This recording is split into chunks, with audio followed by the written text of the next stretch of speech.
ไปเบิ่งบรรยากาศของทีมสุริยาวงศ์เนาะก็ติดป้ายติดสติกเกอร์ใส่รถตามล่าฟันเนาะเกียมเดินทางไปที่แขวงสวรรณเขตเนาะเพื่อไปแข่งขันเกมเดินทางมา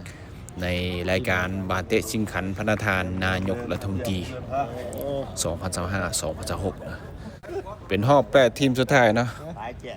ทีมสุริยาวงศ์ก็เป็นทีมจากแขวงจำปาสักนะที่ว่า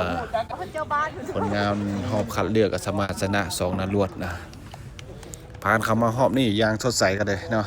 ก็นี่ก็เป็นบรรยากาศนะเดี๋ยวไปเบิ่งบทสัมภาษณ์ของผู้นี้กันก่อนใบดีน้องสื่อไส้ขีดโขนท่ามาจากสโมสรสุริยาวงศ์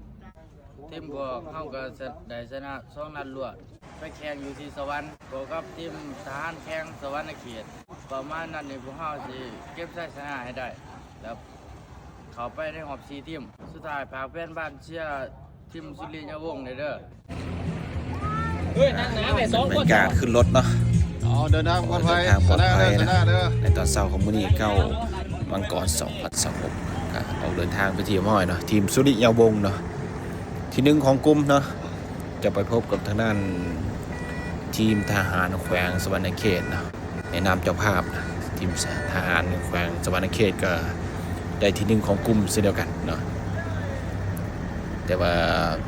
ทีมสวรรณเขตจะเป็นเจ้าบ้านเนาะแข่งขันอยู่ที่สนามกีฬาแขวงสวรรณเขตนะแข่งขันกันในเวลา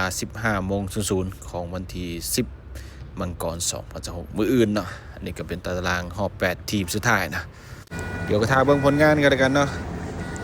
ขอเอาใจสวยแต่ละทีมกันแล้วกันเนาะทุกทีมมีความฝัน